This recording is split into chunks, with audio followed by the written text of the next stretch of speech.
Mundos Posibles nos es un adelanto al capítulo 3 del libro de Void de Satanás y el problema de la maldad. Vamos a ver el capítulo 3 con sus pormenores que Void nos va introduciendo. El título del capítulo es La presencia divina y la cosmovisión trinitaria del conflicto.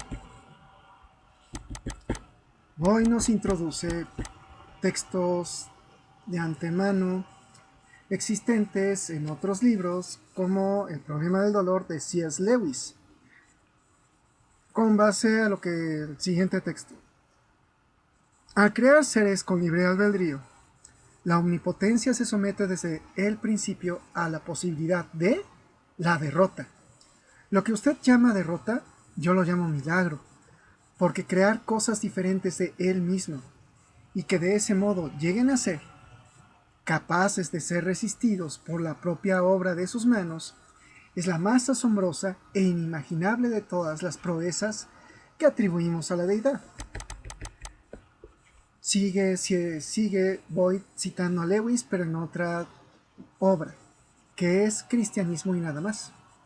La felicidad que Dios desea para sus criaturas es un éxtasis de amor, y para eso deben ser libres. Esto es el amor, ¿no? Ahora nos cita otra obra de Peter Kitsch, Providence and Evil. Nuestra libertad es nuestra suprema dignidad. Eso nos hace hijos del Altísimo. Solo podemos disfrutarlo al vivir en un mundo parcialmente arriesgado. Y continúa al final con la obra de Calcidio sobre el destino, On Fate, ¿no? Esto no lo quisieron traducir los traductores, ¿no? Por tratar de ser fiel a la obra de Lewis. Digo, no, a The Void, a la obra de Void. Dios conoce todas las cosas. Las cosas que conoce son en parte divinas e inmortales, en parte perecederas y temporales. Su conocimiento de las cosas inciertas no puede ser diferente de su naturaleza. Son posible en ambas direcciones, más bien que sujetas a la necesidad. Así que las cosas contingentes no están condicionadas inflexiblemente y determinadas desde el principio, con la única excepción del mismo hecho de que deben ser ciertas. Seguimos, ahorita estamos leyendo en español. Antes de empezar, sin embargo, quisiera hacer dos comentarios importantes.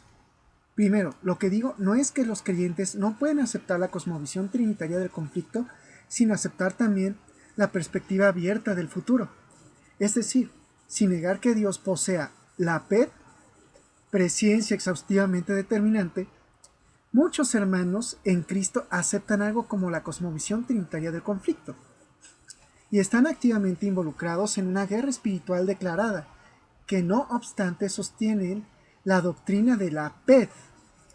Creo que hacen eso con una cierta incoherencia, como trataré de demostrar, pero aplaudo su teología y práctica, más que nada a la luz de la absoluta preeminencia que Cristo puso en la unidad de su iglesia. Cita Juan 17:20 al 25. Oro pidiendo que este asunto nunca sea usado por el enemigo para meter una cuña de desunión. Mi convicción es que la perspectiva abierta del futuro tiene algunas ventajas distintivas para nuestra comprensión de las Escrituras, haciendo que tenga sentido la zona de guerra en la que vivimos la vida cristiana. Pero no es un asunto sobre el cual los cristianos tengan que dividirse.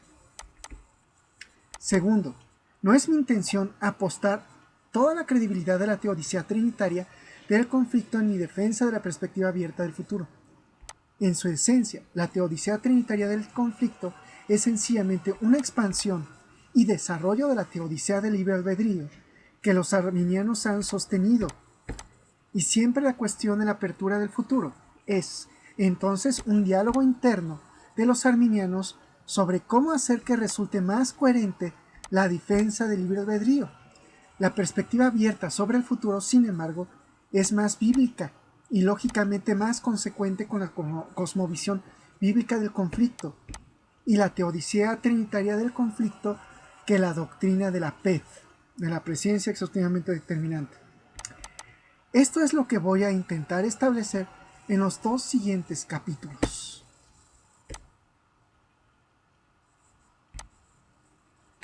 Como Boyd nos está adelantando, esta parte de su libro es en sí una teodicea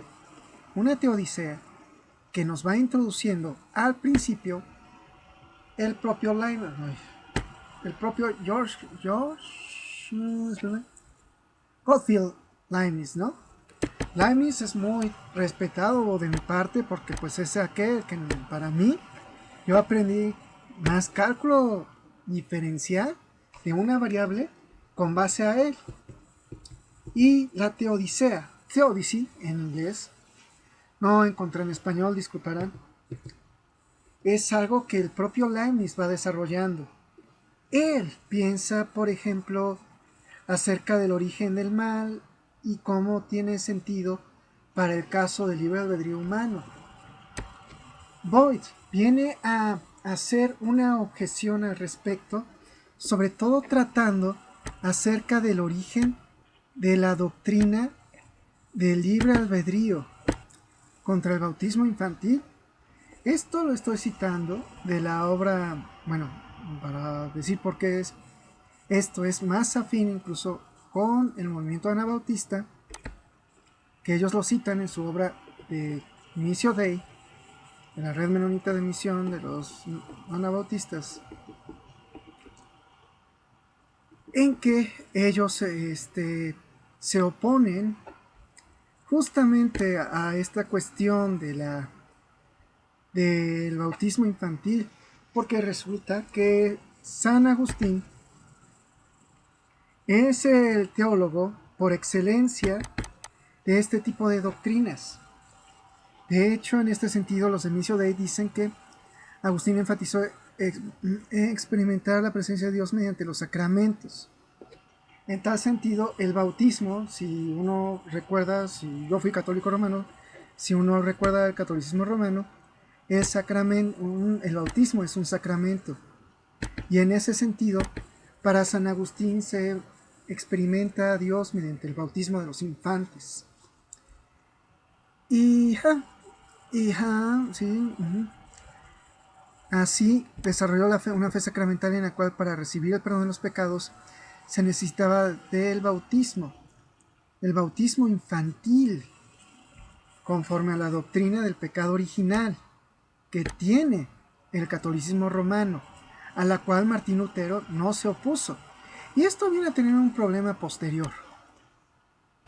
Y este problema se da a partir de que, siguiendo al pensamiento de Martín Lutero, como resalta Inicio Dei, que está de acuerdo con el pensamiento de San Agustín, recordando que fue monje agustino, Martín Lutero, pues para el cristianismo evangélico a posterior, una vez que ocurre la Reforma Protestante, pues para Estados Unidos se vuelve un problema del destino manifiesto. Es un problema porque este tipo de cuestiones está diciendo que a partir de pertenecer a la Iglesia de Cristo, cumpliendo con ciertos rituales, con los sacramentos, uno es salvo y uno manifiesta la salvación con base a la obediencia que uno obtiene a la interpretación que se da de las Escrituras conforme al pensamiento de Martín Lutero y de Calvino, que se dirige al pensamiento de San Agustín. Por eso todo este tiempo he estado en desacuerdo y voy también acerca de ello, porque no resalta realmente lo que es el cristianismo. No quiero yo decir con esto que el cristianismo en sí es el pensamiento anabautista. Puede ser cercano, pero no necesariamente.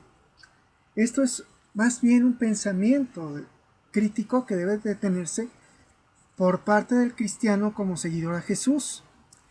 Esto es algo que viene a dar complemento Boyd como pastor protestante de Estados Unidos a la hora de decir, creo que hay algo que se hizo mal en el momento de que Estados Unidos dice ser cristiano. Hay algo que está mal hecho y mal elaborado. Años después, Boyd habrá de seguir reflexionando al respecto y por eso él hace un libro que se llama El mito de una nación cristiana. Y en ese sentido, él va haciendo un redescubrimiento, por así ponerlo, acerca de Jesús. En ese sentido, y en este redescubrimiento, estamos en este momento leyendo el libro de Satanás y el problema de la maldad.